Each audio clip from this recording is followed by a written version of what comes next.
Hello and welcome back to Legends of Arcadia Genesis, everyone. As we last left off, the party has crossed the threshold from the Elven lands into the forest nearby Steepwater, and they begin to smell the smell of like burnt wood, the acrid, sharp smells of smoke, faint and not nearby. After checking to make sure the woods itself is not on fire, they probably had to bed down for the night as it was getting late, and we will pick up the next morning. Unfortunately, Ren does not regain consciousness this day and is still being carried diligently by Gergi as the rest of you prepare to make your way towards Steepwater.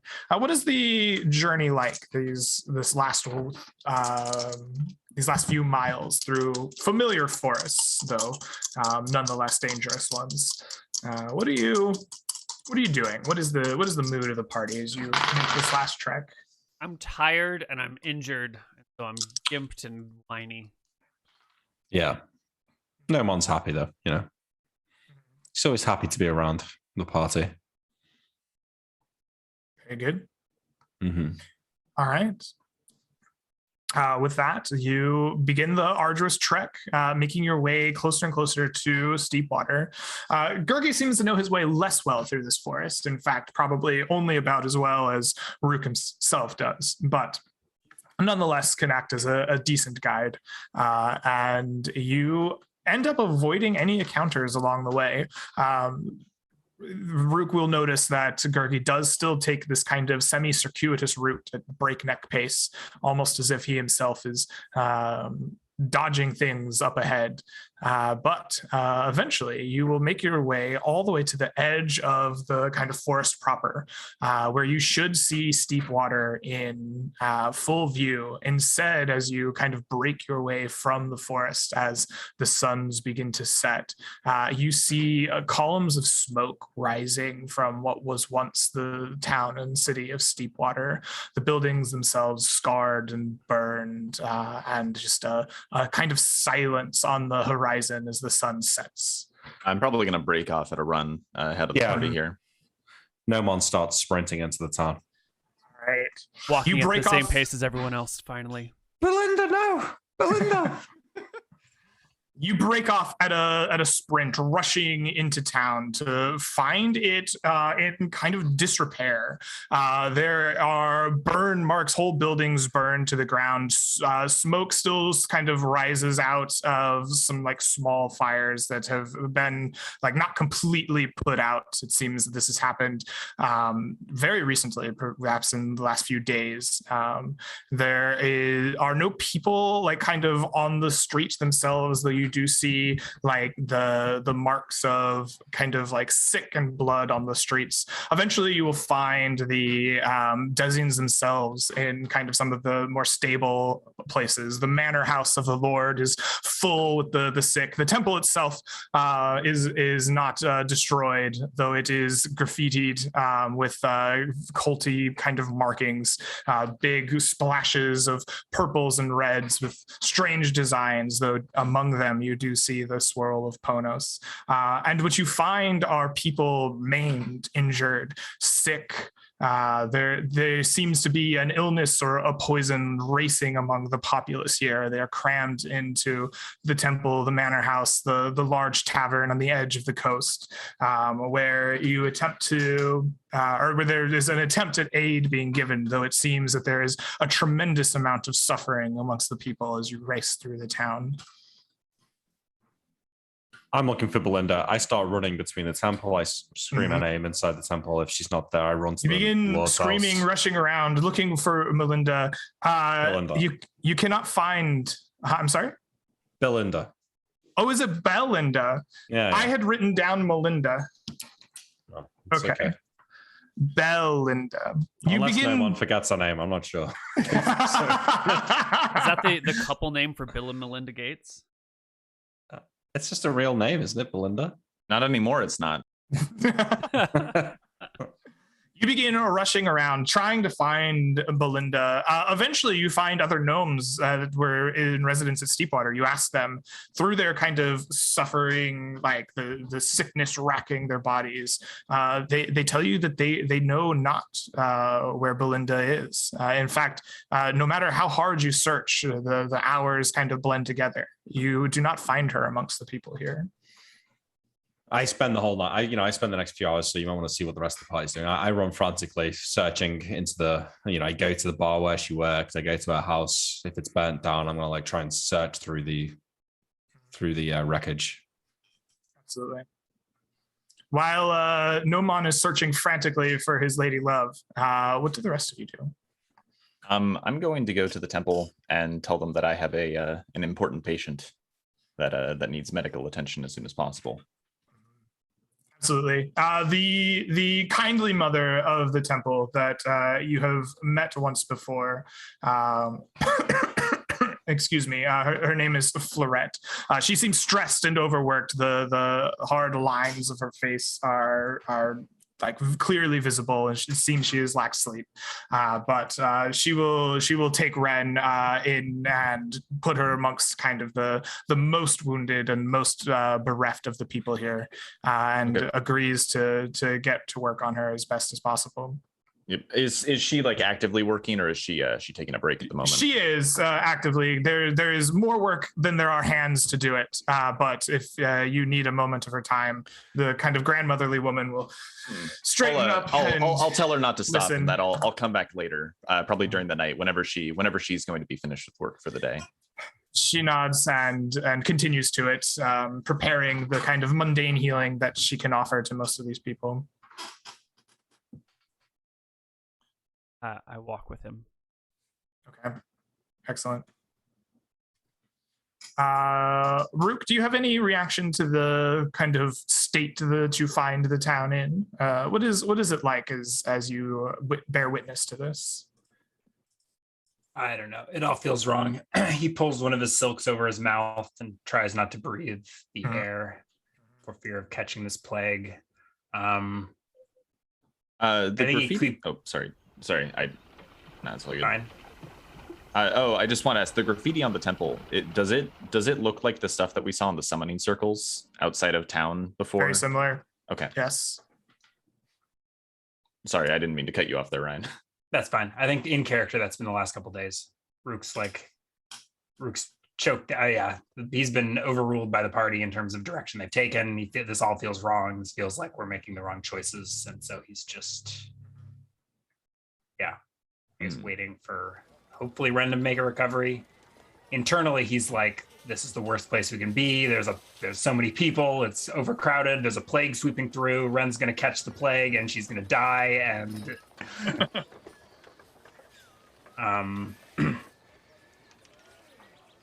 I would like to know what happened here. I guess I will stammer as such at a nearby villager who doesn't look like they have the plague. There are very few of them, but you find one with kind of the remains of what seem to be heavy burns, and they are missing many digits upon their hand. And they look up and they just kind of whisper out, "It was terrible. At night, suddenly, these people showed up and set fire to everything. They hurt people. I hear there's been poison. I know not about that. Drexel escaped. I don't know what else has happened." How many? Was it an army? No. Did you put up no fight? It all happened so quickly, and they had beasts, terrible things that could rend and just defeat people. The guard was just helpless to those creatures. They also were stealthy, and they just appeared and left as quick as they came. Seemed their purpose was vicious in nature.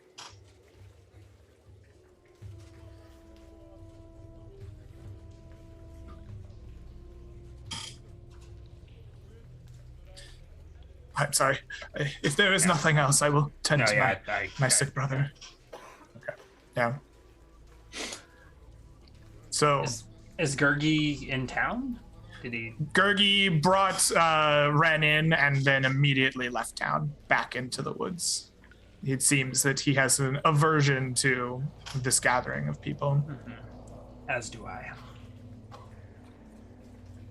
So, after some hours of searching, eventually, Nomon, you find your way back to perhaps her house, perhaps her parents' house. And where you would kind of be searching through for her things, they are burned and scattered. But you do find amongst her possessions something you are quite certain is not hers at all. In fact, it is a small emblem made of gold of a beautiful bursting dawn. Have I ever seen anything like this before? It is the iconography that adorned Drexel of the Golden Dawn's armor during the competition of the Heroes' Feast of Steepwater. I think I clutch it. I drop to my knees, unsure as to what this means. But I think after all this running around, the adrenaline starts to wear off, and no one starts to cry. On his knees there in the ash, gets covered in all this nice purple and black rogue clothes that he wears are covered in ash and dust. And after maybe 20 minutes, picks himself back off his feet, his face dour, the smile that usually caresses his face gone, and he wanders back into town holding this thing at his side, covered in his face black, clothes black, and wanders into the dead of night towards the sounds of the town, wherever people are. I think eventually you will wander your way into the temple itself, as is the gathering of the most people. Eventually, the head cleric, Florette of Steepwater, will have the opportunity to spend what little of her magic she was saving to bring Ren back from the brink of unconsciousness. Ren, you may recover 7 hit points from Doesn't matter. She's at 1 HP. I'm on 1. Right. You're at 1. That is how that works. As this person is healing Ren, after she's finished, I'll say, "Hey, have you seen Drexel?" She nods gravely and bids the party to kind of gather around as she has done what work she could for the evening, spent her last spell, and is ready to kind of unwind. She says, "Yes, it happened a few nights ago, 3 to 4 nights. That's what's in my notes." She says 3 nights. It happened 3 nights ago. And these people came and they brought horrible monsters with them.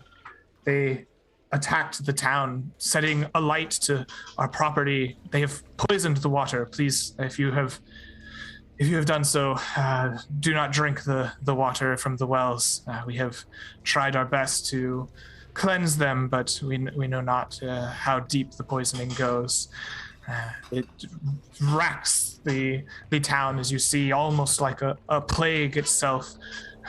They wounded some, maimed them physically, but they freed the prisoner, the Drexel, and there was an attack upon the treasury. And she kind of points to the back of the temple in a kind of adjoining room. There is a kind of dark blackened hole where something has been burned into the side of it. This is the relics of the antiquities of gods and saints restored there. Some have gone missing, and they brought monsters as well to battle the guards, fight us off. Strangely, no one has died. It seems that they took great pains not to kill anyone, but they have brought great suffering to as many as they could. Maimings, burnings, destroying their property, the things that they desire, hurting them with this plague-like poison.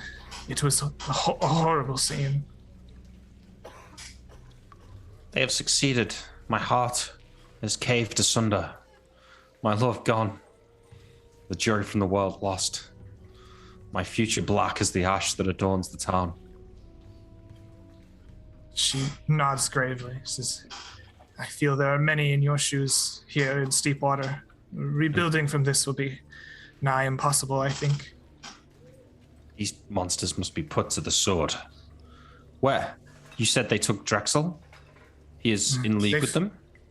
It seems so, or he used the Knew it. That guy was a chaos piece of shit to from the escape first moment we himself. met him. I know very little. I was doing my best to save what I could during the chaos. I seem to have failed this town to some extent. I could not prevent it. I look down to the floor and then I throw the symbol that I took from our house against the floor and say, "We can't stand around any longer. We have to go after them. Right now. Every second is wasted. Is a second lost." Patience, Nomon. Ren still needs time to heal. I need time to heal too. Thank you very much. And Koibu, of course. Priestess, you must do all you can to heal the party. We can track these people down, save those, bring justice to Drexel and his followers. In our travels to the north, we may have found the means to deal with this problem of ours. She nods her head. She says, I am spent for today. I can do no more. There are so many that need help, but I will do what I can for you. If you are to end whatever suffering is here, then whatever I can do for you is necessary. I'm going to gently reach up. I guess I'm laying down somewhere on a bed or a barge or somewhere, right? Uh-huh. So I'm going to gently reach up a hand, and I'm going to take Florette's hand and just give it a very gentle squeeze. And I'll say, Florette, I'm sure you're doing your very best, and I know you're being hard on yourself, but many people would have lost their lives without you here. I'm sorry I wasn't around. She smiles sadly and squeezes your hand back, although weaker than perhaps you anticipated. And she thanks you kind of wordlessly for your kindness. Okay, well, I guess it's time for the night shift, I say, and I get up from the barge very, very, very slowly, held back by my own weakness and pain, and I'm stumbling back onto my feet. And I'm gonna walk over to my backpack. I'm gonna take out my healer's kit and I'm gonna strap it around my waist. Because there's people who need attendance. You find people in various states of disarray. People who have been badly burned, people who have been maimed in various ways physically, their appendages either broken or mauled or removed entirely. You find people who are suffering deeply from a poison racking their body. And just everywhere you turn, there is a new kind of suffering that you see. And I think I don't have any healing magic on me, obviously, because I've just woken up from this. But I think that one thing you can do as a very experienced healer is try to comfort people, right? Because that's also a way to ease the pain, to distract people, and to talk about what happened, and to just be there and listen to them, or to support their family members when they're taking care of them. So I think Ren is even if she's not actively, healing all the time, she might just be changing some bandages here and there, but she's there to support the people and to ease that suffering in that way. Absolutely. You go and unleash the power of the bedside manner and try to brighten some days. Yeah. I'm gonna kick back and rest and call Noman over to me. Hey, Noman, I don't think you actually got a chance to see this, but what do you think about this? And I produce the tiara for you. A fancy tiara. Worth, I think, 1,000 gold. Yeah, so if Noman remembers back to the last session that he was definitely here for, Noman found this in a Medusa's chest amongst some coinage. It is a beautiful elven-made tiara set with pearl and small precious stones. Just based on your knowledge of, all things treasure and your ability to evaluate, you think it is worth at least 1,000 GP. I take it into my hands. I look at it, palming it over, between hands, and say, "This is fine work, worth a fortune. I think you Hundreds." What? Hundreds? Hundreds of gold, if not 1,000. Ooh. You think you could convert it to gold? Alas, Koibs. My focus is elsewhere. I can't think about this right now. I look at this tiara and all I can see is it glistening on the head of my beloved. Reach out a hand, put it on your shoulder. Looking around us, I see nothing but death. Heartache. You know, the truest great gift of all is the gift of friends and companions and love in your life. Take this. Give it to her. Make her happy. Thank you, Koibs. I will. I take the tiara and I put it in my bag. 1,000 gold tiara. Amazing. Oh, Jeebus. You'd better give it to her. If I find out you're holding on to this. No, I'm going to give it to her. You better believe it. If she's alive, that is. Yeah. I once I close it in my bag, my eyes narrow and I look at you and I say, we should have killed that bastard Drexel when we had the chance. Oh, man, you're telling me. You're telling me. I can't wait to get my hands on him. I'll I'm tear kind him limb from limb. Yeah, A traitorous little fuck. We'll get him. Save our anger. I'm a little wounded. I can't do shit. But there's also this, and I produce a silver, an amethyst necklace on a silver chain. I don't hand it over to him though, but I just let it hang. It's magical. We need to find a wizard who can identify magic. You find one of those? You know the identify spell? I don't, but there's too much magic, too much ash around here. We'd never be able to cast it in a place like this anyway. Well, It needs to be clean. You need to find someone who can actually find a person. We can create a space, right? Have you tried wearing it? God, no. Maybe you Do should anything. try. It could turn you to stone. You shouldn't just don magic items willy-nilly. One of these days, you're gonna be cursed. I know it rarely is, but one day. We need all the help we can get right now. Surely the gods wouldn't do this to us twice in one day, I say as I reach out for the necklace. Kind of pulling my hand back further.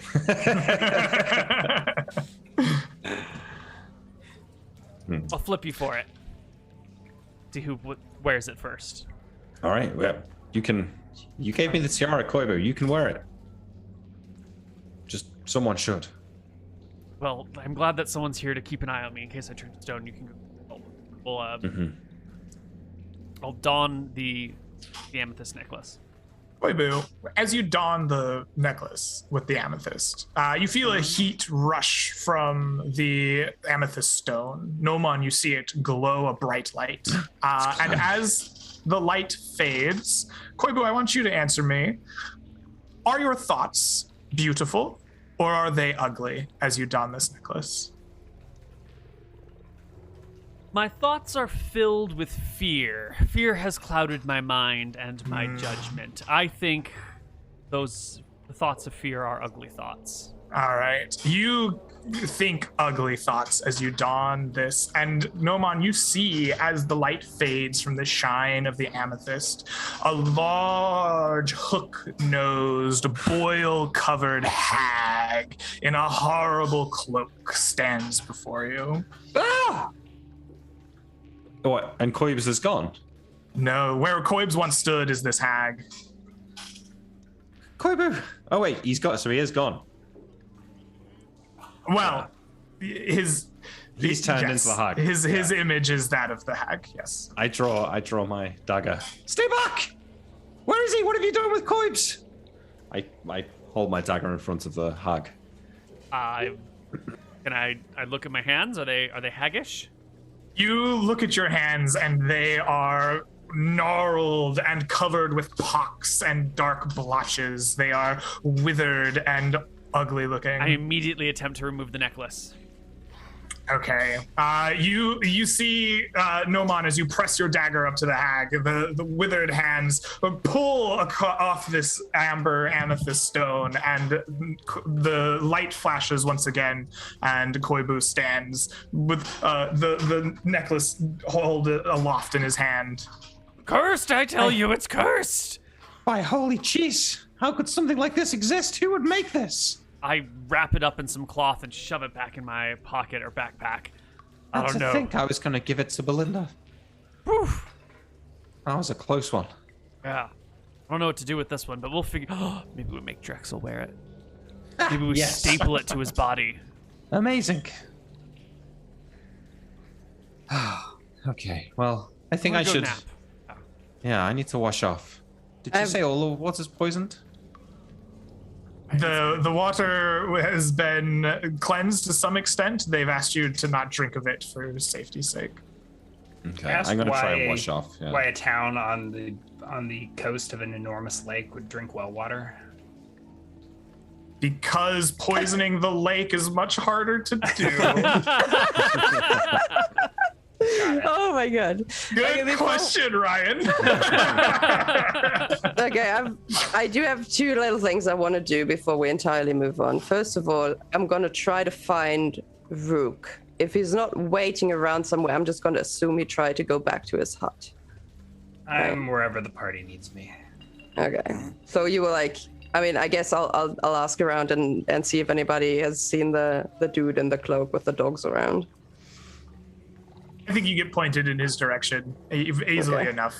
Yeah. Okay, so it's probably very, very, very late at this point, right? Mm. And Ren is going to walk up to Rook, and she looks like shit. There's still like blood stuck in her hair. She is still like, you know, she's bandaged all up. She's still on 1 HP. Yeah, I think Rook and the dogs are keeping watch just outside of the temple. And right. Says, Ren, what are you doing up? You need your rest. Yes, I'll look at you and I'll say, there's so many people. You're telling me. I mean, someone needs to talk to them. Why? Because it's my job. I mean, I'm here to be, you know, I'm an ambassador of my people. I'm here to heal and help. And she's very much all over the place. You know, she's babbling. She's not focused. She's like, yeah. She's on 1 HP, but she's lost. Yeah. She's seen all this chaos that she's woken up to. She doesn't remember what happened in the woods. She remembers going unconscious. She's like, I don't even know what happened. Mm-hmm. You'll serve these people best if you take care of yourself first. Rest yourself, heal yourself, and then you can heal the others. She lets her head hang a little bit, and she says, I wasn't fair to you, and I'd like to apologize for that. When? For what? You wanted...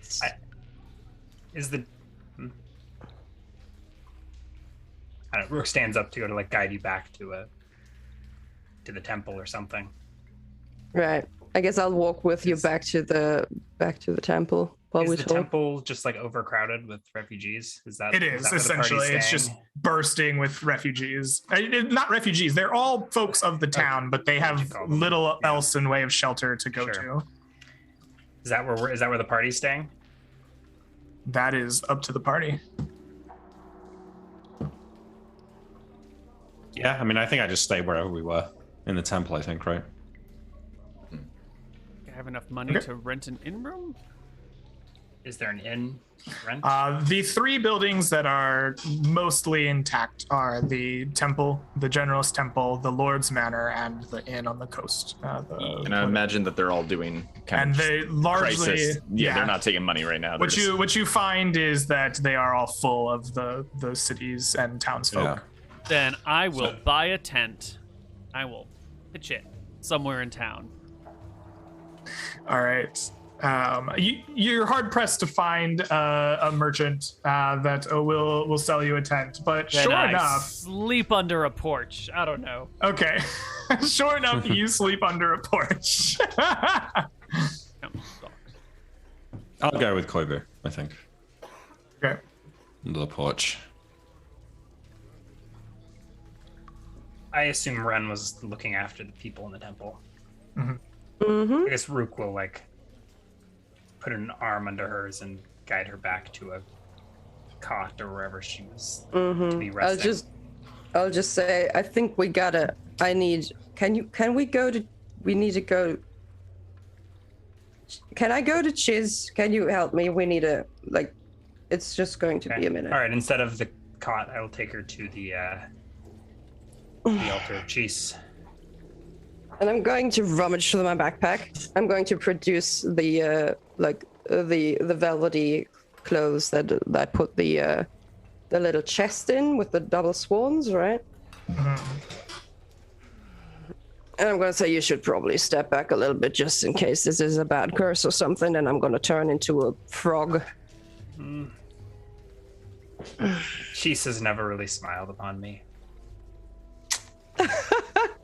Well, I guess. I'm not afraid of her. Yeah, not afraid of her curse. At least you're smart, Ryan.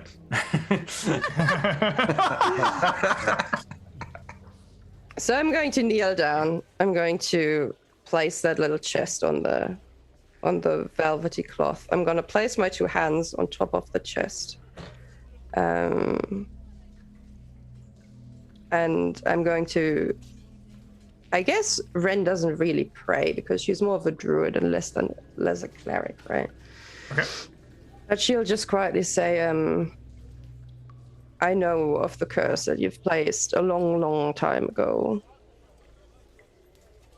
And I just wanted to tell you that we don't need this anymore. So if you would like to have it back, here it is. But I don't think it needs to be used anymore. And I assume you place the swan gilded box upon or near the feet of the statue of Cheese here. Exactly, yeah. Absolutely. Your plea is heard. And I believe I've not looked at the gods in some time. I believe Cheese is walking the world at this point. But even still, you see the box itself begin to kind of change in front of you. And instead of kind of these silver swans, instead they kind of take on a ruddy red look at first and then become polished and brilliant. And what was once a silver box is now a box inlaid with ruby red gemstone swans. And the transformation takes but a few moments, but is enrapturing to look at. Even the people kind of crowded nearby in the center of this generalist temple in the kind of big open room kind of ooh and ah a little bit as the box itself transforms in front of their eyes. Right. So I guess I pick up one of those red crystal gemstones. Well, they're like inlaid into the box, like themselves. Right. You could tear it from it. The box itself. Oh, so it's like the box is now like a Oh, it would still open, but I can't see inside. You've never opened inside, no. Okay, I guess I'll take it. I'll take another look at the statue, and I guess I'll try opening the box. All right. Inside are tinctures. They are like almost look like they were shaped to be makeup, and the tinctures inside have themselves transformed. Whatever they once were are now a like ruddy red paste that has kind of the same color and consistency of some of the like health potions that you've seen, as if they've been like dried out into some kind of paste rather than a drinkable component. How many are there? There are 5 tinctures inside of the box. Essential oils. Cheese is essential oils. She's an oil girl, yeah. Okay, impressive. I guess Ren doesn't quite know how to respond, so she furrows her brows and she like slowly closes the box again, and then she looks at the statue of Cheese and she goes, "Is this for me?" She's not very good with possession, so it's like... I think that you're met with silence from the statue. It doesn't have the answer for you. I think you are left to decide whether or not this gift is yours or for someone else. Mm-hmm. I guess I will wrap it back up in the cloth and then put it into my backpack again. Slightly confused because she was just trying to give it back, but she got something else instead. You know, that was not her intention, but she's not going to be ungrateful to a goddess who just, produced this to her, so. May not be for you, but I think it is yours to look after. Just as you said, it was your duty to look after these people, provide them with comfort and healing. Maybe it's the same with these tinctures. I will try to use them wisely then. Okay.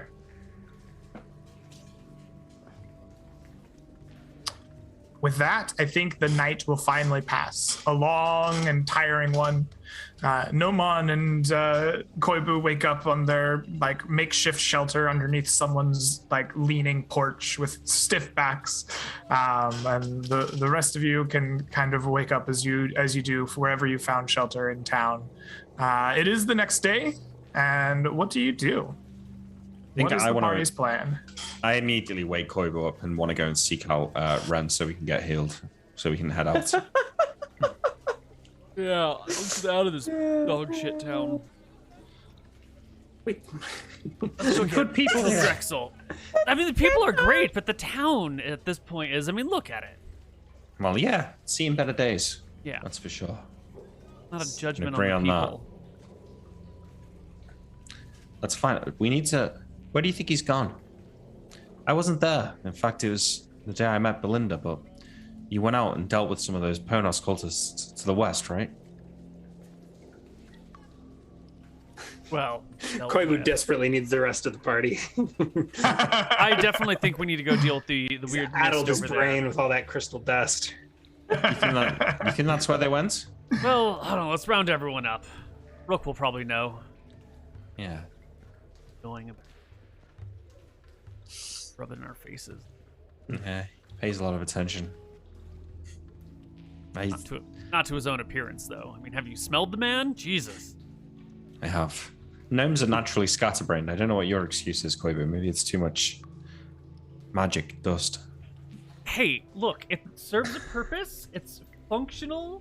It's not like I like it. I just do it because it helps us in the long run. Okay, it's good for us. Yeah. You were really detecting magic in the bathroom of the tavern the other night.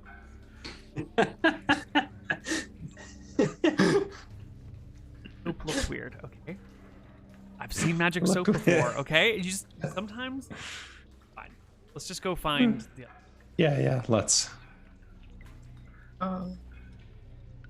I know it looked weird, but I've seen magic soap before. Has to be a quote. Can somebody please quote that? All right, you are managed to round up the rest of the party. It's a large city, but it has become very easy to find people in these days. All right, we find each other. Ren, can you heal us? We have to get on the road as soon as possible. Who knows what that fiend Drexel is going to do to my lovely Belinda? I look at you with my 1 HP still, right?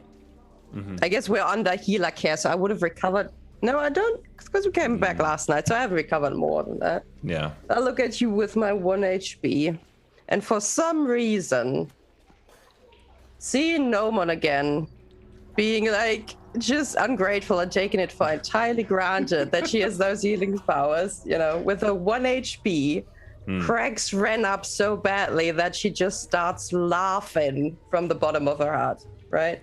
Because it is just like it's always been. It doesn't matter how bad things get and what kind of shit happens to you and, how ungrateful your people are. Sometimes it's just nice to know there's a little bit of normalcy in your everyday. I do what I can. Everyday life, right? And she looks at you with a 1 HP and says, "Oh yeah, I'll be right on that. Who's at the worst here? Who is it? You are. You and Quapes. Quapes not even wounded. I'm at 2 out of 15. Oh, geez, that is bad. Okay. Quick HP check. Yeah. Would we have recovered any HP? I mean, if You could have recovered 1 HP from your day of travel here, the previous day. I don't think Ren does. She traveled unconsciously. Yeah. But the rest of you would get 1. on a sleigh being carried by Gurgi. So I think we should recover more HP. Gurgi can carry the whole party on. just the 1. Okay. I'm on 9 out of 11, so I'm okay, really.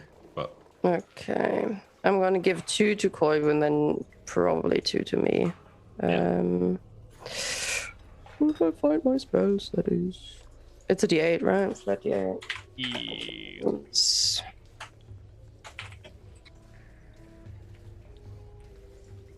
Okay, you get 11, Neal. Thank you. That brings me to 14 out of 15. Good to go. perfect. Oh. Okay, and I'm getting 11 as well. I'm taking it. That's fine. Nice work. I see Thank you. consistent rolls. Very consistent, yeah. Okay. Next one's an 8, though, right? So if you had 1 more, that would be good. I don't have more spell slots, unfortunately. But that's it. That's it. Do you have second level, or is that? I have. I do have It's not worth a second level good slot berries to heal. if we can get good berries. That is. Yeah, that'll do me. All right. Where Drexel? He's working with them. Where would he have gone? You went out to the west, right? The west. When I was. Cultists are in a cave west of here. Then we should go. I can lead us back there. Shouldn't we rest another day? Surely Ren's not ready to travel. We can travel further. I've acquired some help. We just have to assure that I don't go unconscious again. Yeah, let's not go after any magic mushrooms. How far is the walk? A few days, if I remember correctly. We can finish up healing on the way. Krob is leading the way. I was hoping you would lead us, but I kind of know which way. You go towards the hills and you cross a river. Yeah, should be 2 days. Yeah. So what happened to the? I was out cold. What happened with the dryad? We skipped that. We abandoned every plan we had, and Red fought all those red caps for nothing. And you were almost dead. We had to abandon everything to get you back here in time to save you. We had to get you to a healer. Mm-hmm. Yeah, but why did you get me to dryads can heal? They have healing powers. The state we were in. She gives me the looked a creeps. mess. Gurgi wouldn't go anywhere near her, and we couldn't find her without you. Yeah, he was carrying you. Plus, we were trying to follow up on Yeah, the message. If only we had another tracker in the party that could lead us where we want to go. We couldn't have gone like Right. that to the Dryad. Blood, dirt on us. She'd have killed us, trapped us as soon as see us. Just rest. We returned to Unicorn, but in any case, good riddance to the noble's daughter. Another victim of Drexel's vindictive ways. Is she still alive, Greg? She is still catatonic in the same state that you left her. All right. I will not forget about this woman. I'm gonna make a tiny note right here to come back later. But first, we must go find and whoop Drexel. Kill Drexel, yes. I thought it was what about Ponos. He's working with them. Yeah. Can't kill a god. Well, we could try. That's how Not we going ended on a the last suicide campaign. mission with you.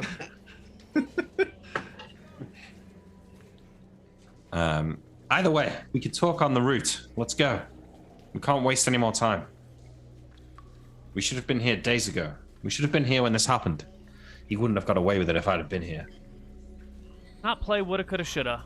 Let's just get our shit done. Let's go. Stop Hey. whining. But I don't want to go. Is this Nomon? Not the right size.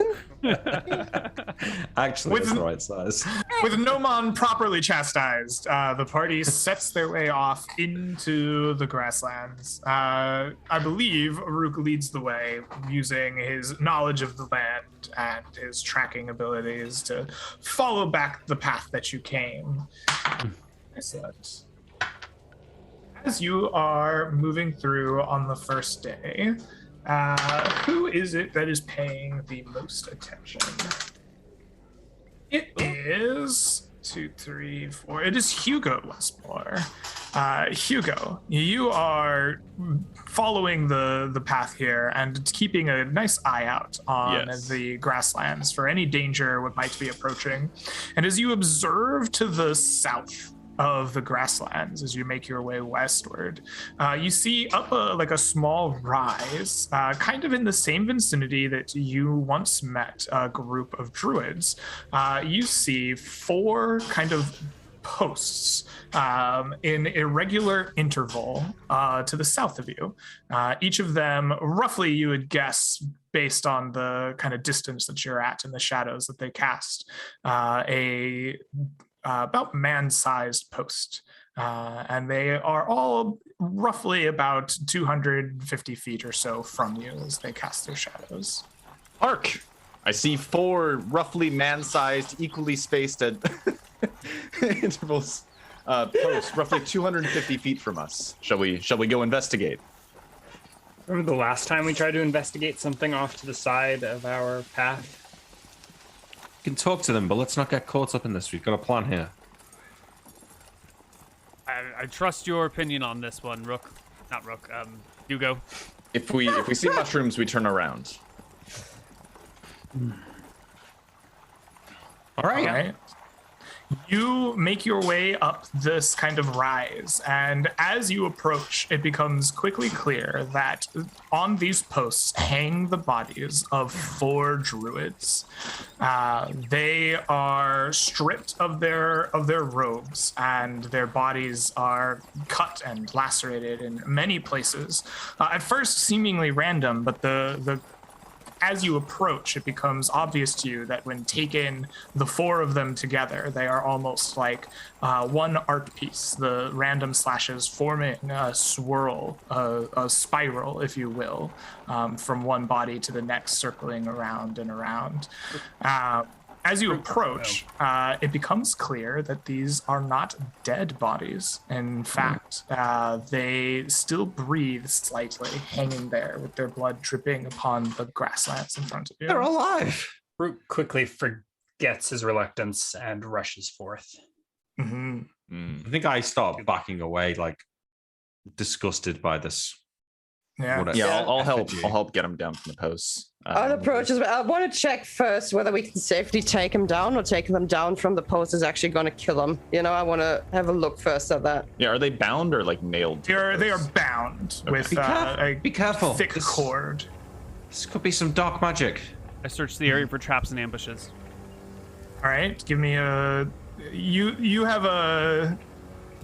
You're not a thief. Wait a minute. You don't have that skill set. Okay, you begin searching for traps and ambushes. I just make sure that there's no one like hiding in the bushes nearby while they're like using. Okay, so that's what you're looking for, is potential people like ready to jump out of a bush. All right. Right. You keep your eyes peeled. You begin looking at the bushes, hoping to find. Walk around, 100-foot radius. Okay, perfect. You begin that walk around. Rook and Hugo both rush up to these bodies. They find the cords that kind of tie them together are easily able to cut down. Do you do so? I'm going. So they're breathing, but they don't look like they're conscious. Or they are very much not conscious. Okay. But the blood still drips, almost as if the wounds are fresh, though you are quite certain they could not be. And their chest rise and falls very shallowly. Okay, that's a bit interesting then. I'm gonna call Ren over to make sure that they can give like an examination before we start moving them, and then I'll coordinate with Rook to sort of like we make sure that we're not just like dropping bodies to the ground violently. We want to make sure that we're carefully cutting them down slowly. I'm not violently dropping any bodies, but I don't hesitate. I cut them down, and unless there's like an obvious trap where it's like if I cut them down, they fall on a spike. Oh, there is no obvious trap. You I cut to the. I don't wait for Ren. I cut the first body down. I catch it in my arms and lower it gently. Yeah, as Hugo is calling over Ren, you quickly cut the cord with a dagger, and the body drops into your arms. It quickly wets your arms with its own dripping blood, and immediately begins to convulse violently as soon as it is dropped out of the circle of the other three. The body retches and almost tries to curl itself up and shakes violently. I'm not a healer, but I don't know, turn it on its side so it doesn't choke on its own tongue, or I don't know. Presumably by now. I mean, I see that I can run over by now, right? Okay. Could I do a healing check on that to see what's going on? Absolutely. Please give me a healer's proficiency 15 check. is a fail. All right, you attempt to stop whatever is happening to this person, but unfortunately, your skills are not enough to prevent whatever has happened. As the convulsing ceases, eventually this ex-druid lies dead. Now that you are up next to it and trying to commit some medicine, you will find that along the tears in this person's body, this slashes that help form the spiral of Ponos, you find flesh that is not his own growing in the recesses of it, a foul thing from perhaps another world, almost like eating away at the flesh itself. And while the body is dying and dead, it still lives. So it died over less than a minute? The druid is now dead, having been cut down from this post. Within a minute or something? Within moments of convulsing in your arms, yeah. Rook was going to the next one, at once Ren picked up the first one, but I guess he pauses and looks back. Those poultices, do you think they could help? He approaches the next druid. I'm cutting it down, but I'll pause and while we figure this out. Look at him. Go on, Ren. I think that these druids are only hosts to whatever lives in them now. I don't think they are still here. I agree. We should put them out of their suffering and burn them. They shouldn't still be bleeding. This is... Are they I don't know bleeding, what this is. or is it the Yes, sting? the three that are still upon their posts are still have blood leaking from these slashes. Is it their blood though, or are these slashes the It's a good question. Flesh of another creature? Given your examination of the body that is now dead, you get the impression that it is the blood of these humans that is dripping down, as if the flesh of this other creature has been consuming them from the interior. Well, if you have no ideas, Ren. I want to try and feel for a pulse. Mm-hmm. You feel for a pulse on one of the three still hanging on the post, and it is light, very faint, slow, but still most definitely there. Okay. Do I see where these growths are on these people? If you take the time to kind of lift the flaps of their skin where the lacerations have been made, you can see this small, almost alien-like growth in lacing the inside of the cuts. Oh, that sounds bad. Okay.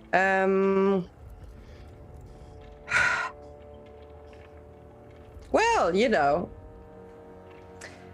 I assume the only way to get rid of this is the only chance we might have would be to get rid of these growths inside before we take down these people.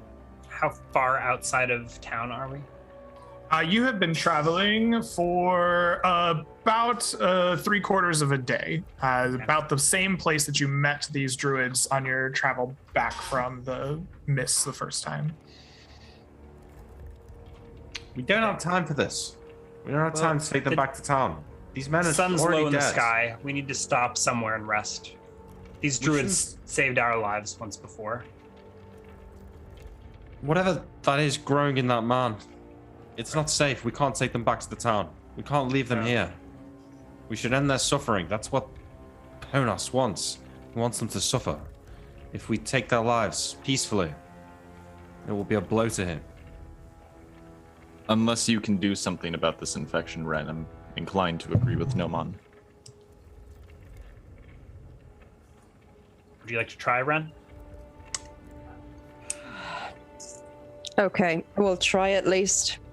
So Rook's dogs are already like circling around the perimeter of this, and Rook will join them and make to like set up a camp or like secure the area. He'll find Koibu wherever he is. Yeah, you and Koibu together kind of are able to easily determine that this place, other than the bodies on the posts, is devoid of creatures, devoid of birds in the sky, small animals, but also anything that might threaten Are there you as well. any recent tracks in the plains leading away? Any like bent grasses that would indicate something walked here within the last few hours or days? None that you can see, no. All right, you do the tracking. I'll do the archaeology. Does this appear to be any sort of like magic circle or cursed grounds? Did the cultists of Ponos? The ground itself use does this not as part of have a the ritual? same kind of ritual markings on it that you had seen before when there was some kind of ritual that you interrupted and fought the red mist. Though the spiral that you kind of can see formed on the once now 4, now incomplete spiral on the 3 bodies on the posts does remind you slightly of that situation. Are we in danger if we stay here? Like, are we bringing down Ponos' wrath? Are we? That's tough to say. Do you feel in danger if you stay here? I am the danger. Very nice. Okay, I guess as Koibu and Rook are like scouting out the perimeter, I'm going to rub my hands together, take a deep breath, okay? Because I'm going to give it my best shot that I can. And I'm going to look at Noman. I'm going to say, Noman, you're a rogue, right? Mm-hmm. You have steady hands? Mm-hmm. All right, I need you to assist me in this then. You know, wash your hands. We're going to get to work. And then I'm going to say, okay. Hugo, I need you to hand me the stuff when I tell you to hand it to me, because I can't take everything in my hands and stand here and do the operation while we're standing up. We're not going to take these people down just yet, so we'll have to do the surgery while they're still hanging onto these pillars. And I'm going to, on a whim, Greg, because what else? Going to cast Flame Blade, but I'm not using it on my scimitar. Okay. And this time I'm going to create a tiny version, which is just on the scalpel I usually use for my healing stuff. Mm-hmm. So I'm going to have like a tiny flame scalpel that I will use to cut out these growths if I can. All right. You begin setting to work with a flaming scalpel, trying to sever these growths from the bodies of the druids on their posts. And whenever I can try to so I'll try to cut one out. And whenever I've cut one out, I'm going to get like a little, I don't know what you call, like a little cotton ball. I don't know what they would have, or like, you know, like a little piece of cloth that I will dip into the red paste that I've gotten from the chiz vials. And I'll stash it into the wound to, you know, keep it from bleeding further and from getting infected. But it's got to be like a complicated process to do. Absolutely. I need someone to hold up a torch. God damn it! I feel like this is a very complex medical procedure that you are performing in the middle of the wilds with very little in the way of setup. I'm going to want from you a medicine check as you perform this surgery. I have no regrets. I think you have to do your best no matter what. So let's go. 18. Okay. You begin cutting away at these creatures, that are infested in the sides of the bodies, slicing away with a burning scalpel, letting their flesh die on the ground. You use your ointments and tinctures from the box of cheese to try to seal wounds and save the lives of these creatures, of these druids, as you work. It takes you time. It is a long and laborious process. The gashes are deep and many, and you must cut from each of them. You work from one body to the next, sweat beating up on you, your hands shaky, but eventually you manage to clear out the entirety of the bodies from the hosts that absorb them. The flesh dies as it is removed from the hosts, and the tinctures do as much work as they can, but unfortunately you are unable to save the lives of these druids. You know that you have removed these hosts, these awful fleshy creatures from them, and they will bother you no more. But in so doing, the druids themselves pass on. At the end of this laborious process, everyone kind of holding a bated breath, you have kind of ignored the fourth druid, the one that had died in Aruk's arms, and sometime after the process that you go through to cut out these fleshy bits from the other druids, you begin to hear a chittering, a jabbering, almost incoherent, almost insane babble of voices. First one, then 3, then 5, then 20, then 100. And you look and you see where the body that was taken from the post prematurely has now been almost subsumed by these strange fleshy bits. Eyes and mouths come streaming out of them, and you are faced with a creature that looks something like this. Is it a mouthering gibber? Oh, These things are great. They are indeed. Everyone, you see this thing beginning to devour and grow from the flesh of the dead druid. Its thousands of mouths and eyes begin to stammer about, and I believe we should have you all roll into initiative.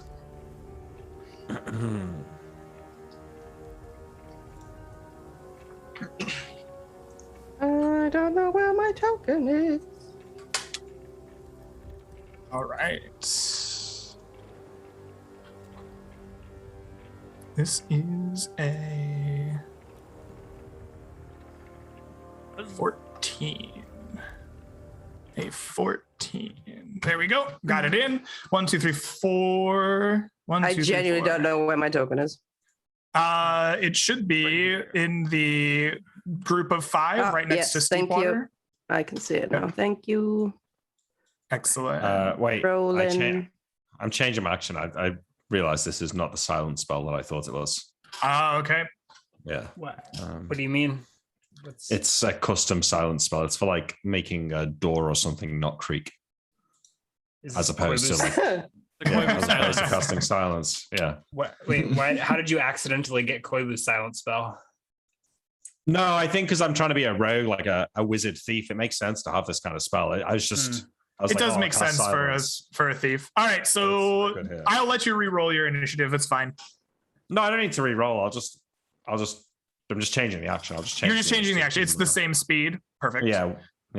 All right. Well then, Nomon, you are the first to react as the insane gibbering of this creature grows to a crescendo. What do you do? I do what no one will always do. How tall is it, this thing? Cast mirror image. This thing is a big pool of blobby nothing, and it has subsumed the entire corpse of the creature.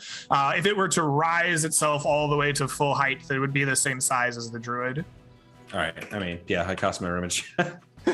As I do with all casters in every scenario. Numon begins to transform himself into 4 versions of himself to try to avoid the grasps of this creature. Hugo, you are the next to react after. I'm gonna do a combat roll into melee with this thing and try and cut it before it has a chance to do anything. And all right. I don't know if that hits. The 13 is going to hit this creature. All right. For 9 points of damage. 9 points of damage. As you roll up into melee with this creature, please make for me a saving throw versus paralyzation. All right, let me check and see what I need for that. Saving throw versus paralyzation is 13. Okay. All right. The gibbering attempts to worm its way into your ears, but you can withstand its insanity for now, and you find yourself unaffected. Yes. Could I also try? I realize like this is starting to get to me mentally, and that it might become a problem for the others in the group as well. Can I try drowning it out by singing some kind of war song? Unfortunately, you are not a bard with counter songs, so I think at best, with a successful performance check of your war song, I would allow a bonus of 2 to the saving throw of your companions, though not counter affected. Is that entirely. a charisma check? I'm gonna make you do that as an action. I have singing actually. Then I will let you make a singing check. You know what? You can do it now. It feels like it should be an action, but I'll let you do it now. I could sing. Yeah, I mean, if I can't attack while singing, then I wouldn't. Yeah, that's fair. Go ahead and make a nice singing check. No, I don't drown it out. All right. I think I get the song off, and I realize like it's overwhelming my voice, and I can't get over it. Yes, the voices of thousands upon thousands of mouths just are too much for your one mouth to fight against. Ren, you're the next to react. What will you do? I wanted to attack the creature, but I realized for the surgery I've probably taken off my shield. So I'm going to take my action and put my shield back on, because I think we're going to do that in a second. Okay, excellent. So you do. You prepare yourself, shield in hand, to face down this horror. Rook, you are the next to react. What will you do? I guess Rook probably doesn't realize that it's dangerous to be in melee range yet, and so he will charge on in. All right. Probably flanked by doggos, but maybe I'll wait to roll them in next round. Okay. And I'll charge and make my leap on it from the back if there is a back. Unfortunately, this creature seems to not have a back. It is a multitude of eyes and mouths counting in the thousands in all directions. Is it on the ground, prone, or is it upright? This creature is a puddle of slime, and while it is prone, it is not going to take a penalty to being prone. Okay, well, I leap at it. Do I roll a save before I? We'll do it after your attack goes through. You hit 2 attacks, a 22. With both of the weapons in your hand. Excellent. Neither of those will crit. For 14 points of damage. Excellent. Your blades strike through the creature, rending into its otherworldly flesh, slicing through it. Please make me a save versus paralyzation. Get a bonus somewhere. No, because I didn't get my song on. No song bonus. Check. We're on level 4. Haven't leveled up yet, so yeah, that's a fail. All right. Paralyzation, right? You are paralyzed for the next minute. Oh shit! 10 round? No, that's 1 round. One round, yeah. One round. This is AD&D where nothing makes sense. Yeah. I guess I could call it just 1 round. You are paralyzed for the next. Fear, or is it It is the gibbering of 1,000 insane voices overwhelming your capacity to think or use your bodily functions. It affects the mind. All right. Koibu, you are the next to react. What will you do? Well, I was going to shadow snap it and say we all run away. I don't know if that's actually going to be an effective tactic anymore, but I rolled in with shadow snaps, so I'm going to finish with shadow snap. I will bring down a blade, assuming there's sunlight and shadow somewhere nearby, and plunge it behind the creature. It needs to make a saving throw versus spell. Saving throw versus spell. Does this thing... I did not give it any magic resistance, so it will just save normal. That's gonna fail. That is definitely not gonna cut it. Your blade comes slamming down, striking the shadow that is cast in the late afternoon sun atop this grassy plain. The blade sticks in, binding the creature to a spot. What does your spell exactly say about how this works? So if you can grab the blade and pull it out of the ground, the spell breaks. And how easy it is to pull out of the ground depends on the ground type. If it's sandy, it's easy to come out. If it's like really hard or clay, it might be difficult. And everything is left up to the DM. But I would like to use my post-spell casting movement to put myself between to get closer to the blade, like to defend it from the thing pulling it out. How close are you moving to the blade? I guess that depends how close the blade is to the creature. It goes into its shadow. Late afternoon sun should have a long shadow, so that's a pretty broad area where it might be. I will leave it to you to judge how close or how far it is. And then if it's roll me more 3d6 shadow length. Ooh, it is a 7-foot shadow. Okay. So then I guess the blade is about 7 feet away from it, so I want to be like standing over the blade, hopefully out of melee range. I don't know if this thing has like 10-foot reach or whatnot, but I want to be out of its reach where it can't move to me. All right, so you're about 7 feet away from it. All right, this turn you are fine. It is now time for the gibbering horror. At the start of the gibbering horror's turn, I want everyone in the vicinity, except for Ryan, who is already paralyzed, to give me saving throws versus paralyzation, as it uses the first action of its turn to sing a song of 1,000 voices. So I assume you make that even if you already made the save before. Even if you already made the previous save, yes. Even if I'm not in melee with it? Yes, it sings its song out in a range. Was it paralyzation? All right, that means Hugo and Ren, you are paralyzed for a round. The creature will then follow up with, does it get all 3 of its? No, it doesn't. It only gets 1 if it sings its song. It will attack one of the paralyzed friendos. It is going to attack. It's going to attack Rook. It reaches out with its mighty tendril, trying to wrap its thousands of mouths around your body. And it does so with a 14 on the die. That, I believe, will hit you as paralyzed. I think it just needed to not roll a 1. Yeah, it just needed to hit your touch AC, I believe, right? I think if you're fully paralyzed, you don't get any defense. It's an auto hit. All right, excellent. It strikes you and wraps its awful flesh around you. You feel the bites and stings of many mouths. Stunned is just +4 to hit. I mean, it definitely hits me, but yeah. All right. You will take for me, please, 12 points of slashing damage and piercing damage, Holy guess, shit. as the teeth rend into your flesh. All Don't right. worry, we have the Neal wizard to save us while we're all paralyzed. Don't worry, guys. I got your back. It's going to be fine. Yes, the spark shower today. Don't worry about it. I got arcane spray, y'all. It's going to be fine. Are there any actions to take at the end of the round? Rook screams in horror as he becomes one with this gibbering mound. Okay, excellent. Plunges his sword into it, and it plunges its swordy teeth into him, and we are one flesh. All right. In that case, let us roll for initiative. Those who are paralyzed, I suppose, could sit this one out. Is it held? Yeah, by Neal's spell. It is successfully been shadow snapped. Does that mean it's held though? Like, would I get a +4 to hit? It means it can't move from its spot. Yeah.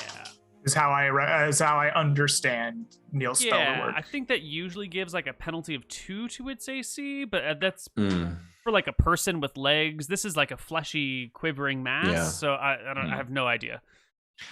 Right. Okay. Yeah. I mean, I kind of want to get it to attack me so I can distract it. Have you got any damage you can do to it, Chloe? Oh yeah, bringing it. He's lying. God. I might bring a lot of damage to it. Oh, you weren't joking about arcane spray. I wasn't joking. Nomon, Koibu, and the doggos have rolled. I think everyone else is paralyzed. So let us put this into ascending order. Doggos! All right. They see their master getting torn into. Yeah, what do they're they do? charging in, gnashing teeth. Did they roll saving throws? I guess they'll make attack rolls this thing. I didn't include the doggos in the request for saving throws. We'll assume with their bestial intelligence, they made a tremendous save in the previous round and can act freely. Oh, I mean, I can. Okay, well, I'll roll this round though. We'll see. Yeah, we'll roll this round as they approach in melee. 22, 19, 9 will not hit. So but 2 will, and the 22 will crit. Yes. Nice. So that will be. What's the +5 for? Oh, maybe that's wrong. It should be plus. It's the whole character sheet uses my bonus. Oh, I have charge ticked. So there's an additional. So I think it's a 20 and a 17. The 20 should 17, still be. I hit on a 13, so I think the 17 hits. The 20 is still a crit. Nice. Okay. Yeah. That's great. 64 damage. Yeah. I think darts are dog. plus. It's just 2d4 flat. Yeah. I was trying to figure out their plus hit, but it's fine. All right, you rip and the doggos rip and tear, rending flesh from the creature with their own mouths, dealing 12 more points of damage to it. The doggos would please make me saves. And this needs to be, I think, a 14 or higher. Could So be the same 2 with us. fail, 1 pass. All right, 2 of your doggos are paralyzed for the next minute. Excellent. Nomon, there are many of you circling this creature. What do you do? I'm trying to distract it, so I'm doing like this, right? I'm like circling around it, trying to get its attention. All of its eyes are looking at me, and I'm like sort of screaming at it in my gnomish voice, and then I'm gonna attack with let's see, are we saying that it's got no penalty to its AC for being held? Yeah. No, it's so a big fleshy alien mess, unfortunately. Yeah, all right. So I mean, I'm circling around it. That's my main goal, is to get its attention, but I will like go in for a stab with my dagger as well as I go. Okay.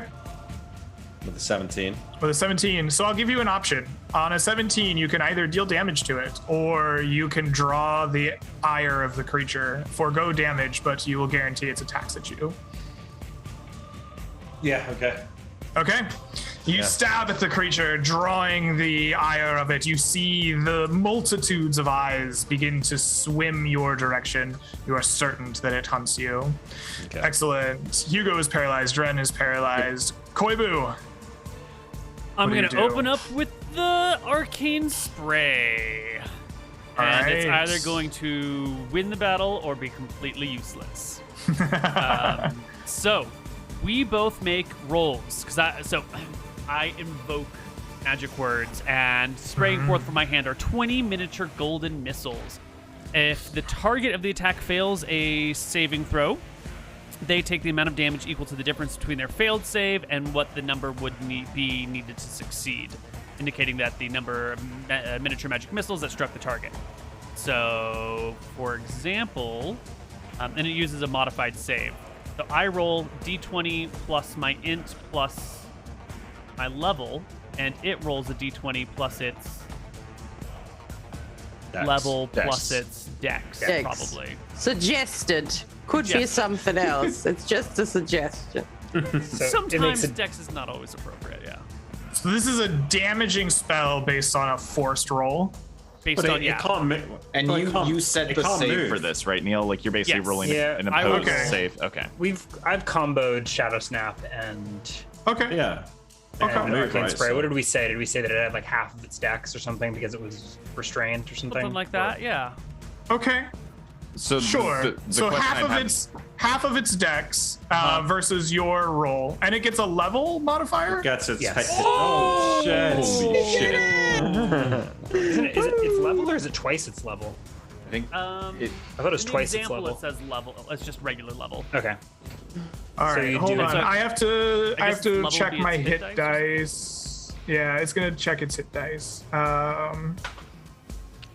Divided In the HP by example, it 4.5. actually got double its level.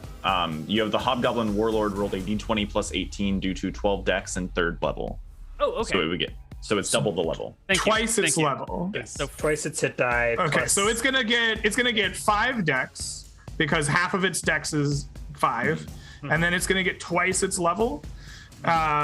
So it has 11 hit dice. So plus So 22. So plus 22. So plus 22. Oof, a lot. Well, I rolled a modified 43, so bring it on, baby. Okay. 36. Very good. That's still All right. Chunky. So that's still That's decent damage. 7 damage. 7 additional points of damage. This is All the right. weirdest spell, Neil. So This is Uh-huh. an interesting spell, yeah. I really like it. a lot of mechanically. maths for. Turns out it really sucks. Well, if you use Koivu's character sheet, you can automate this. So the character sheet has like a button that you just push. Like that modified save versus spell is on there somewhere, right? In case of arcane spray, push this button. All right, excellent. Then your hail of magic missiles comes flying out, their golden hue striking into the creature at various points, dealing it some damage as its eyes swim towards the gnome. The gibbering horror forgoes its song of madness and will begin to make attacks at Gnomon. The first being that is a 13. Nope. No, the second being a 10, Nope. and the last being a 18. Yeah, that'll hit, but it misses and hits a mirror. It misses. One of the tentacles strikes the gnomish image in front of it, evaporating it from the space. All right, Wait, excellent. do I need to make a save for being in melee range? You do actually. Yes, you struck it in melee. Please Yeah. make me a save versus paralyzation. You are fine. All right, everyone who failed their saves the turn prior are back in business. The doggos, I think, are the 2 doggos are the only ones that failed this turn. They're out this next round. Go ahead and roll me some initiative. What did the mouth do this round? The mouth attacked Gnomon fairly unsuccessfully.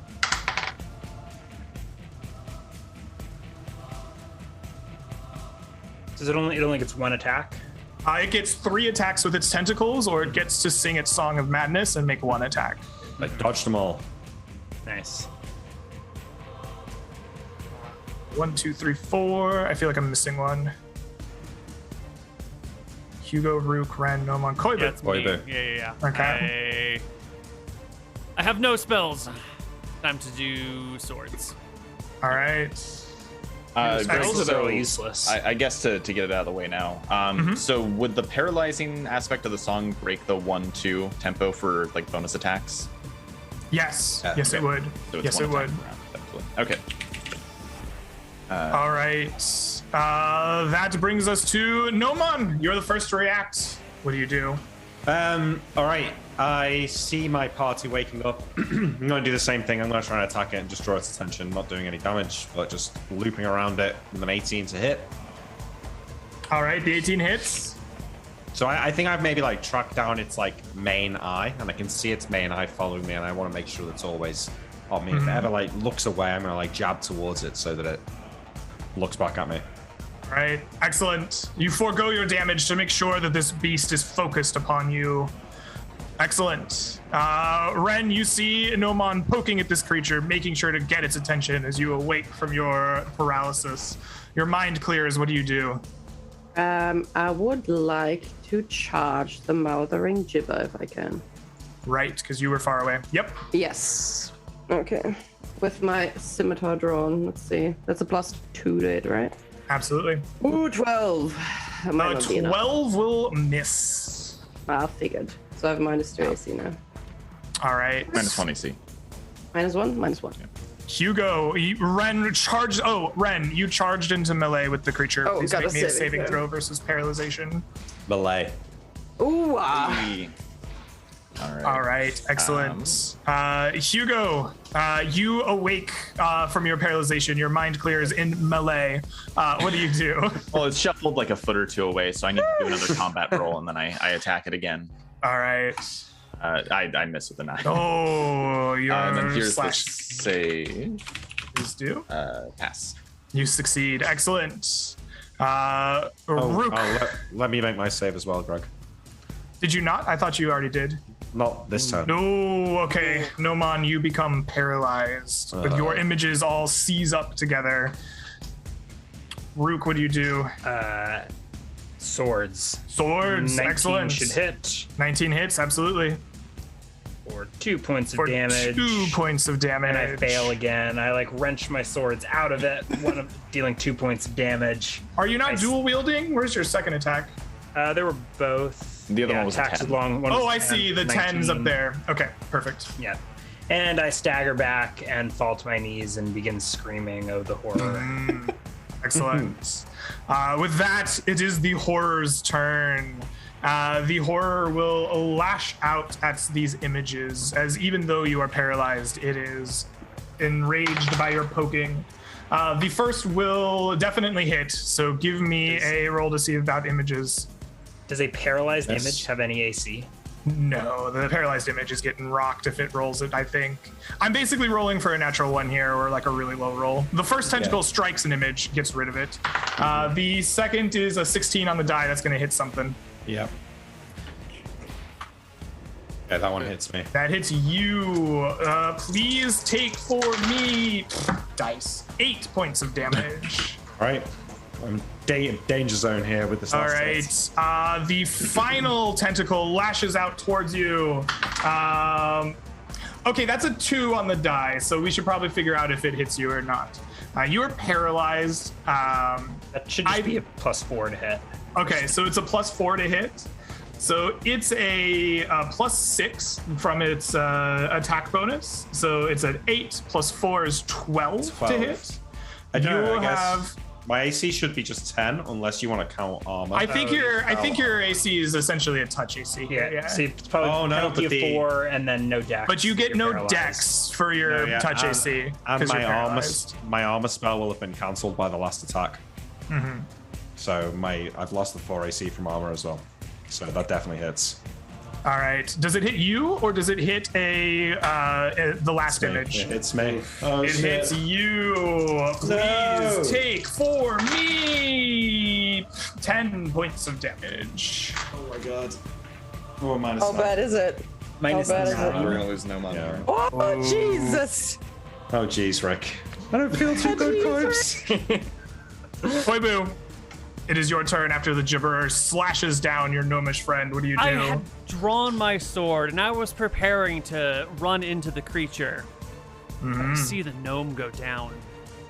And so my run becomes like a drop of the sword and a dive towards the body as I desperately attempt to staunch the bleeding and save the poor little gnome's life. All right. Not gonna cane this man. Give me that stabilization check.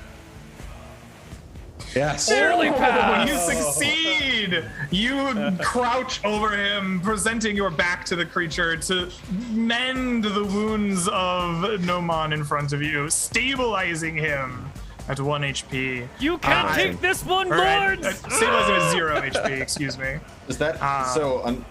To be that guy though, do you also need to make a saving throw for the gibbering? Since Oh yeah, I think he you go ended to in melee 5 for feet that. of it for sure. Yeah. Oh my god. What is this? Versus paralyzation. Versus paralyzation. And the rush of my ally dying and ignoring the monster entirely, like I forgot about it to begin with. That doesn't, the pounding in my ears. Unfortunately, the pounding in your ears is so incessant that despite the adrenaline high, you must still save. Sorry, Noman, I tried. You tried your best. You succeed. All right. It is the beginning of the next round. I believe the only fail was Rook. Yeah. So everyone else, please we'll roll me into alternate Rook and initiative. dogs. The doggos get to go this turn who were paralyzed before.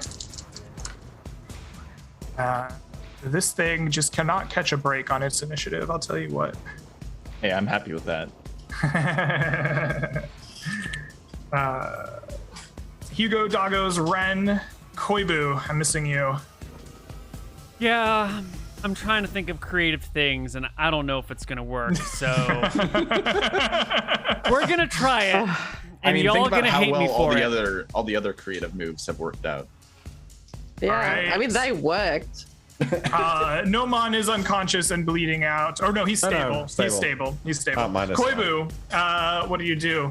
I unshoulder my backpack, just start chucking stuff out, reaching for one of the 4 vials of unicorn blood at the bottom of the backpack, uncork one of it, and splash the unicorn blood across the gibberling mouth. They're trying to get it in one of the mouths, hoping that the holiness and sacredness of the blood from this magnificent, beautiful fey creature has some sort of nasty reaction with something clearly so vile and evil and accursed. I mean, they can cure petrification and poison. Maybe it's going to have some sort of effect on this thing. Use holy water for the undead and holy blood for the cosmic horrors. It's simple logic. All right. So Koibu, the people who drink unicorn's blood generally are healed and have longevity granted upon them. And so the effect of this is as almost like a moderate healing potion when drinking in small quantities. Yes, but wait. Greg is a big Final Fantasy player, so we know that it's going to do damage. Right? It Face has- down to kill undead. It has a considerable downside, though, as the users of such things are cursed. So I will give you the opportunity to curse this creature with the unicorn's blood. You will successfully throw it into its mouth, and I will have it heal as per the HP of the potion, and it will have a full effect of the curse. Or it can roll a save to maybe ingest the blood and become cursed, but not heal if it fails, or vice versa. How would you like to see this go down?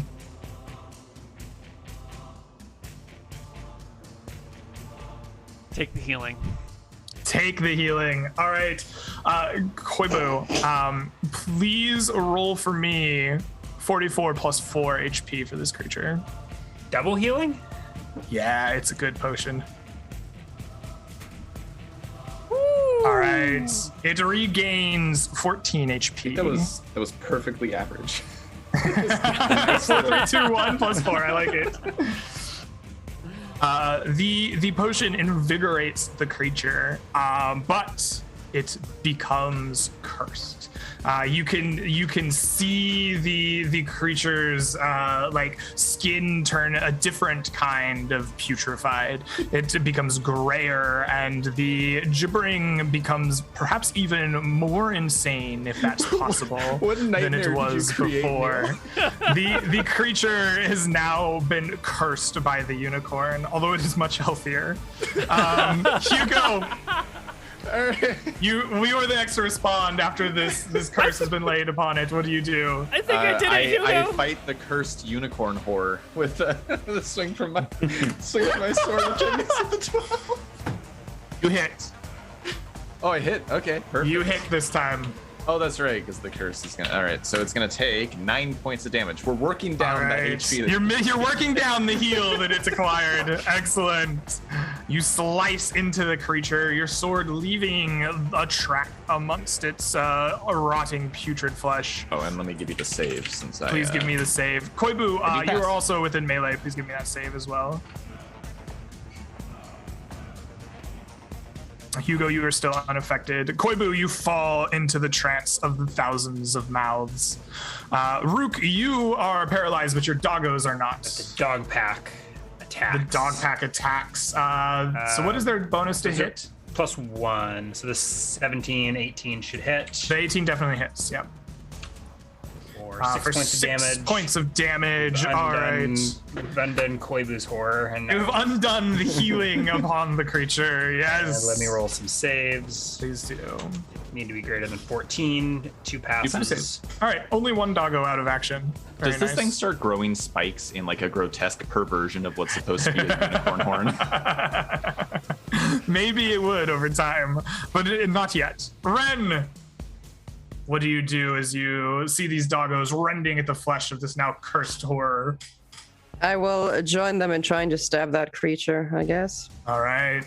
With a You natural crit 20, it. Greg. Yes, Nice you roll. crit the gibbering mouth there. Oh, yes. That's what I needed With today. your flaming Okay. scalpel. Just stab it to death with 100 cuts. Yep. 2d8, I guess. 4 damage. Very nice. 4 damage. Oh my. All right. It is. You were shockingly close to actually defeating the thing And there. saving throw. Please make me that saving throw. Yes. Success. So pretty much everybody has had successes on the saving throws this round. So this creature is going to spend 2 of its actions to sing its song of madness out to 20 feet. Please make me renewed saves against paralyzation. Yes. Very nice. Is it the I end of also the get a round? second attack this This round. is on its turn. It's making this thing. So if I'm You're already currently paralyzed. Rook is fine, but the doggos Okay. would make saves. Okay. 1 success. 1 success. All right. And then I get a second attack to cap off the round, Greg. And it will make its tentacle attack Oh, first. right, sorry. It's one of those with the song, and it will attack. It will attack good old Hugo All right. with a 16. Miss. Okay, it is unable to wrap its tentacly mouth around you. right, End of the 15 to round. hit. 15 will hit. For 7 more damage. For 7 more damage. That hold on, Greg has to do all the math. So this cancels out this. That's 1, 8, 12. I think we did 1 more damage to it than it got in healing. If that helps.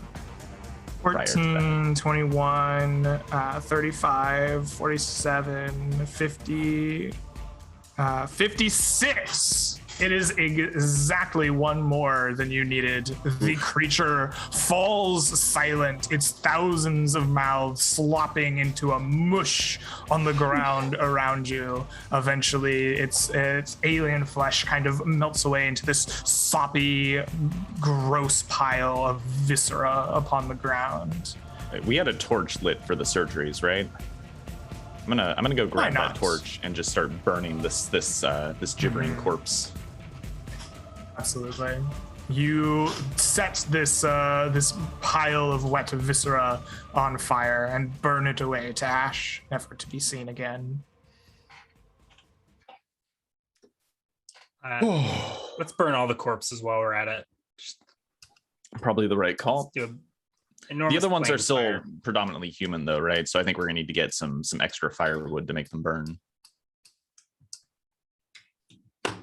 But yeah, we should probably take some time to collect wood All for right. burning all these bodies. I think while the others are collecting firewood and getting ready to make those burning piles, I'm going to kneel down next to Nomon. I'm going to get a little bit of that red paste. And similar to the first time I healed him when Gergi choked him out back in the woods, I'm going to apply a little bit of the paste on my hands, and I'm going to very gently put them around his neck and then start massaging it in to bring him back to life. All right.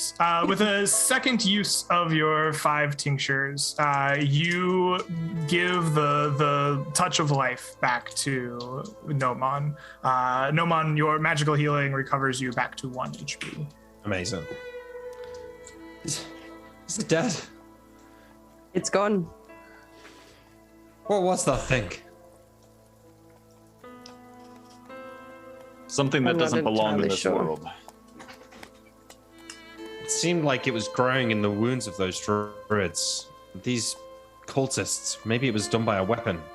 Maybe a weapon that turns anyone it hits into something like that.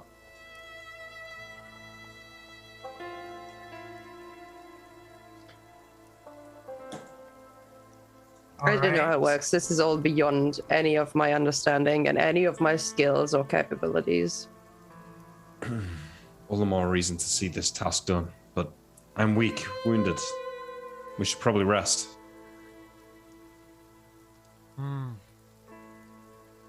And so you do. The horrors of your day of travel seeping in upon you. You gather up as much dry wood as you can find here in the grasslands. It takes some time, but you set a pyre for the 3 druids that were Weren't they felled. strapped to wooden posts? I believe that they must have been taken down at some point for the surgery. That Yeah, but I mean, in terms of finding firewood. Oh, they were. Yes, they were strapped to wooden posts. Perhaps it is not as Grab some arduous. brush and grass and yeah, you find some brush and grass. You burn the wooden posts. Create a pyre for these 3 bodies, and they burn for the night. You go to sleep and are visited perhaps by strange dreams. But I think that we are at the end of our session for today. So we'll have to pick up next time to find out what lies await in the future for this party. Great session today. Yeah. Love those shivering mouth guys. Good monster. Are those in the 5e book or something? Yeah. I think they're in all the books. Gibbering Mouthers have been around for a while, I think. Yeah. They're not in. I've never seen them in 2e unless they're in some like weird. Unless they got extended purged source with like book. they purged a bunch of monsters from AD&D second. Gibbering Mouthers have stat blocks according to just a quick wiki check for 1E, 2E, 3E, 4E, and 5E. They're not in the monsters manual, but Yeah, they're not in the monsters manual. They might be from a supplement or like an adventure. yeah. Cool. They're my favorite aberration. I tend to throw them at least once at every party. Yeah, they're cool. I've met them before, so can This is not the first time. Ready. Cool. Experience? All right. Yep. Yes, let's get you some experience. 10,000 apiece. So you fought 16 Ettercaps, and they had 1 hit dice each. Red caps. Or red caps, excuse me. I'm sorry. Red caps. Cap experience though. You fought 16 red caps. They had 1 hit dice each, and you fought an 11 hit dice gibbering horror. So you may take 27 hit dice for the fighters of the party. The total XP for the campaign today is going to come out to. It's going to come out to 2,150 XP for each of you. 2,150. Yeah, that's the base for combat and exploration and stuff. I cast 2 mirror images and 1 sleep. I assume I get XP for those. Those should definitely count for wizard XP. I think I agree. leveled actually. I think I do as Nice. well. Let me double check. Level 5. So you could. Did you save for mastery? I did. Yeah, I actually I leveled by 173 XP. Nice. I hope 1,600. I might. Yeah, I hope 16. 1,600. Oh wait, do Rangers have? Oh, but you have more experience than I do because you were around If for it's- for if most of the I- session. If I don't level, I'll be mad. I'm at 16.9. I think Uh, 16 is Ranger, but Rangers regret not lawyering level harder. at 18,000. are you serious? It's 18,000. I forgot that they screwed over paladins and rangers even harder than regular fighters. Oh, I think that we're I'm like 1,000 probably short. like, as an olive branch, I think that we're probably like 1 session away from finishing the campaign, Mhm. or at least this iteration of it, unless you're going to want to continue past like the original story. But it sounds like we want to get more people in the chair. So there's probably only about a session or so left. Why don't everybody take a level? Like, why not? We'll just all the characters level yourselves up and prepare for a final confrontation. All right, Just I got found another. the Amazing. experience table. Took me so long. I'm sorry, Neal. No, it's all right. I will take the 8 grand in XP. You're So welcome. are we all level 5? Is that where we're going? If any of you leveled up during play, you can keep that plus whatever, like plus 1 level from where you started the session with. Oh, okay. Yeah. I assume I can get a level both in. So both I classes. leveled by experience, but I'm just gonna wrap that up to the free level anyways. I guess You don't gain 2 that's levels. fine. Yeah, I'm saying I don't gain 2 levels, which I assume is the I case. wouldn't. The intent is not to give you double levels. Okay, No, yeah, the intent I is to figured. Just like, wanted to make sure. give levels. Just yeah. take the whole hand, why won't you? No, that's fine because I get level 5. I get mastery, so that's all. That's all I really needed. Do you guys know what hit die I've been rolling for Rogue and Mage? I think you were using a D4 to answer your question. D4 for Mage and D6 for Rogue. I offered to give you the D6 for Mage, and you kind of scoffed at me. So Yeah. I think it's Sounds been a about right. D4. All right. I mean, I assume I level up both classes, Greg. I mean, I was pretty close on both. Because you're so- a dual class character. Multi-class. Yeah. A multi So class. you're level like 2-2, aren't you? Yeah, sure. Oh. You can be 3-3. I think that's No. reasonable. I was 4-3, and now I'll be 5-4. 5 Rogue, 4 Mage. That sounds fair. Like a 5-4 sounds fair. Yeah, 4-5 Yeah. level 5 fighters. Are you level 5, Neal and Faye? Yes. Okay, Yes. I'm rolling my HP. Nice. Look at that. Okay, I'll take that. Right. Wait, is that actually 8 HP? No, it's half, right? So It's that's half. 4. You get 4. Yeah. So that goes up All right, another plus I'll 2, so roll plus my HP. 7, plus 8 actually. So I get the so plus 8, Eh, plus 4. I'll take it. It's better than average. No, it's not. Oh no, you have a +2. I missed the +2. I'm sorry. Yeah. I thought it was just a flat D10. No, it's 5. All right, so No, it's exactly average. 0.5 less 8 than plus average. 4. All right, and then Ryan, we get new saving throws as well for being level 5. Yes, we do. Yeah. Whoa. Thank you. I got some new spells to share with you guys. I think we might take Koibu's shadowy grasp. Maybe Sounds shadowy creepy. grasp. Oh yeah. It sounds we like all- a Reddit post in like some drama network. Oh dear, don't even tempt fate with that. Should we finish rolling HP first? We still have to roll. Yeah, Sure. I did Anyone- mine. I already rolled Everyone mine. who hasn't rolled, feel free. Yeah, come on. Let's get those HPs. I need to make a move in a second anyway. Yeah, well, I'm rolling, I guess, with a 4. Okay. A lot of Huzzah. average. Nice. Yeah, I think we all hit pretty average on that. Mm-hmm. I think I get a +1 to hit because I'm level 5. Woo! Oh, I think I get a +1 to hit too. Level 5 rogue. All right. Yeah, that level gave me a lot to my bonus to hit because you get mastery, which ups it, and then you also get the Thaco bonus all the time as a fighter. Mm-hmm. How nice. Look, that just means I'm even better as a participant for your Fight Club training. Lovely. Okay. Cool. All right. Thanks for DMing, Greg. It was my pleasure. It was fun. Good session as always. We will be back in 3 weeks, I think. 3 weeks on the 24th. Yeah. Yes. That All right. might Did we be have any Greg's- plans for the intervening ones? I know we were going to cancel one of the chit chats. Is the other weekend also out? So I think we can probably do chit chat on the 17th. Probably. Okay. Yeah. In fact, I'm gonna put it there on the 17th. All right. Was someone away? The 16th and 17th is the weekend of my brother's wedding, so I'm gonna be in Boulder. Congratulations, Greg's brother. Yeah, Be in my neck of the woods, I am. and I will be out of town next weekend, go camping for all colors. Is that exactly what it sounds like, or is Yeah, there- we're gonna go look at pretty trees and shit. Nice. So see you guys in 2 weeks for Chit Chat, 3 weeks for Legends of Arcadia Genesis, and it's coming up, we're going to have another DM soon. Nick has already called last spot, so it's between Faye, Yeah. Well, John, Faye and I Sean. can argue it out. Ryan. Ryan. Ryan. Oh, right, Ryan. Ryan. I forgot.